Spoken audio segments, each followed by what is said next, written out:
প্রিয় দর্শক, আসসালামু আলাইকুম। আশা করি সবাই ভালো আছেন। আমিও ভালো আছি। চলে আসলাম রান্নাঘরে। রিমঝিম বৃষ্টি হচ্ছে। রান্না করব পোলট্রি মুরগির মাংস। তো মুরগির মাংস সবাই রান্না করে। সবাই কম বেশি প্রতিটা বাড়িতেই মুরগির মাংস রান্না হয়, সবাই রান্না করতে পারে। আমি মুরগির মাংসটা একটু স্পেশালভাবে রান্না করি। আমার মুরগির মাংসটা অনেক সুস্বাদু হয়। আমার হাজব্যান্ড বলে আমার মুরগির মাংসটা নাকি অনেক টেস্টি এবং অনেক সুস্বাদু হয়। তো আমি পানি ছাড়া মুরগির মাংস রান্না করি। এটা অনেকটাই স্পেশাল, আপনারা দেখবেন। কিন্তু আজকে আমি পানি দিয়েই রান্না করব, কারণ আজকে মুরগির মাংসটার মধ্যে আমি আলু দিচ্ছি। আলু আমার বাচ্চাদেরও পছন্দ, আমার হাজব্যান্ডেরও খুব পছন্দ, তাই আলু দিতে হচ্ছে। তাই আজকে একটু পানি দিয়ে দেব। তো আর বিশেষত্ব আছে, পুরো ভিডিওটা না টেনে দেখতে থাকেন। ভিডিও এরকম নতুন নতুন রান্না, নতুন নতুন আইডিয়া পেতে আমার চ্যানেলটিকে সাবস্ক্রাইব করেন, পাশে থাকেন। অনেক ভালো ভালো অনেক কিছু দেখতে পারবেন। দেখেন, মশলাটা ভুনা করা হয়ে গেছে, সুন্দর একটা কালার চলে আসছে। যখনই মশলাটা ভুনা করবেন, মশলার উপরে তেল ভাসবে। আমি খুবই কম তেল দিয়ে রান্না করি। তেল ভাসবে এই টাইমেই এই যে গোস্তগুলা দিয়ে দিবেন। আলুটা অন্যদিন ভেজে নিই, কিন্তু আজকে একসাথেই আলু আর গোস্ত দিয়ে দিলাম, কারণ আজকে আমার শরীরটা অতটা ভালো না। আলু একসাথে দিয়ে দিলাম, নাড়াচাড়া করে সুন্দর করে এটাকে ঢেকে দেব। ঢেকে দিলে দেখবেন যে এমনিতেই পানি বের হয়ে গেছে, পানি একটুকু দেওয়া লাগে না। গোস্তটা যে আলুটা ধুয়ে একসাথে দিয়ে দিলাম, এটার মধ্যে দেখবেন যে ঢেকে রাখলে 5 মিনিট পরে দেখবেন যে সুন্দর মতো পানি বের হয়ে গেছে। তো রান্না করতেছি, ভাবতেছি আপনারা সবাই কেমন, কোথায় কিভাবে দেখতেছেন, কি মনে করতেছেন। মুরগির মাংস আপনাদেরকে দেখাচ্ছি। আসলে মাংসটা রান্না করতেছি, আমার একটা বিশেষত্ব হচ্ছে আমি এক্সট্রাভাবে একটা মশলা বাসায় তৈরি করে নিই। অনেকে আছে বাজার থেকে মশলা কিনে নিয়ে আসেন, রাঁধুনি মশলা, অনেক ধরনের অনেক কোম্পানির মশলা, সব ওগুলাও ভালো।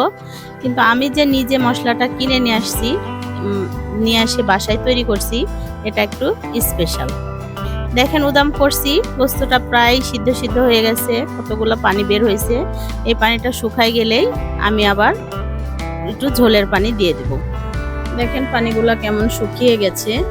এখন একটু নেড়ে চেড়ে, আলু গোস্ত সবই সিদ্ধ হয়ে গেছে, তারপরেও একটু ঝোলের পানি দিয়ে দেব, কারণ আলু দিয়ে রান্না গোস্তে একটু ঝোল না থাকলে ভালো লাগে না। তো ঝোলটা দিয়ে আবারও ঢেকে রাখবো। আর আমি যে মশলার কথা বললাম, সেই মশলাটা হচ্ছে খুবই স্পেশাল একটা মশলা। এটা যদি আপনাদের ইচ্ছা হয় যে কি মশলা দিয়েছি, ওটা জানতে হলে আমাকে কমেন্ট করে জানাবেন, আমি পুরো মশলার রেসিপিটা আপনাদেরকে দিয়ে দেবো।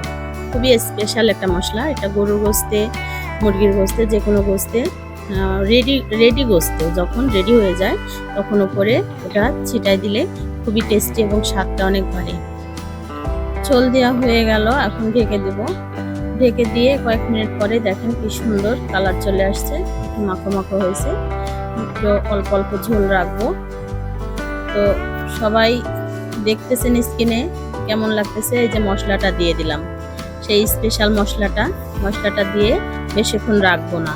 একদম যখন হয়ে যাবে, হওয়ার সাথে সাথে মশলাটা দিয়ে সাথে সাথে নামিয়ে নিতে হবে, না হলে মশলাটার টেস্টটা থাকবে না।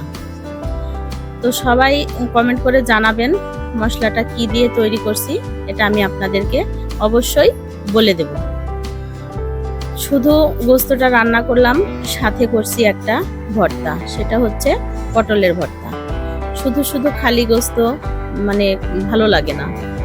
যতই শরীর খারাপ হোক, তারপরেও আমাকে গোস্তটা রান্না করে সাথে আবার এই যে দেখেন, আমি এগুলা বেশি আপনাকে দেখাইতে পারলাম না।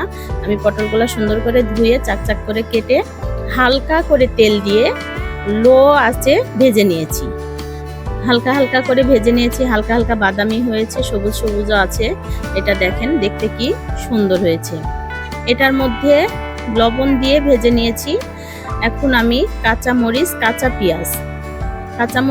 পেঁয়াজ আর সরিষার তেল দিয়ে হাত দিয়ে চেটকায় সুন্দর করে ভর্তাটা দেখেন করে নেব।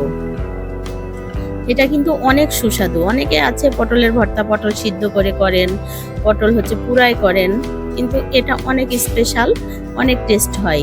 করে খায়েন সবাই, দেখবেন যে অনেক সুস্বাদু, ভালো লাগবে। গোটা গোটা থাকবে, অনেক মানে একবারে নরম হয়ে যাবে না, ভর্তা ভর্তা হয়ে যাবে না, একটু শক্ত শক্ত থাকবে, গোটা গোটা থাকবে, কিন্তু এটা ভর্তা। তো দর্শক, ভর্তা তো সবাই করে খায়, ভর্তা হচ্ছে সবারই অনেক স্পেশাল। আলু পটল বেগুন এগুলা তো সবাই করে, আমি একটু স্পেশাল ভর্তা করি, যেটা হচ্ছে বাদামের ভর্তা, তিলের ভর্তা, শুটকি ভর্তা, কালিজিরা ভর্তা। এগুলা কিন্তু সচরাচর সবাই করতে চায় না, এগুলো একটু স্পেশাল ভর্তা। তো এরকম মজার মজার ভর্তা পেতে এবং মজার মজার ভিডিও পেতে আমার চ্যানেলটিকে সাবস্ক্রাইব করবেন। যারা সাবস্ক্রাইব করছেন তাদেরকে ধন্যবাদ, আর যারা এখনো করেননি তারা সাবস্ক্রাইব করে আমার পাশে থাকেন। এবং যারা ফেসবুক পেজ থেকে দেখতেছেন তারা আমার পেজটিকে ফলো দিয়ে লাইক কমেন্ট শেয়ার করে পাশে থাকবেন। আর আপনারা কমেন্ট করে জানাবেন যে আপনাদের কোন ভর্তাটা বেশি পছন্দ, আমি সেটা আপনাদের সাথে শেয়ার করব। তো বন্ধুরা, সবাই ভালো থাকবেন। ভর্তা দেখে সবার ঠোঁটে জল চলে আসছে, এবার বলে বিদায় নিচ্ছি। সবাই ভালো থাকবেন। আল্লাহ হাফেজ।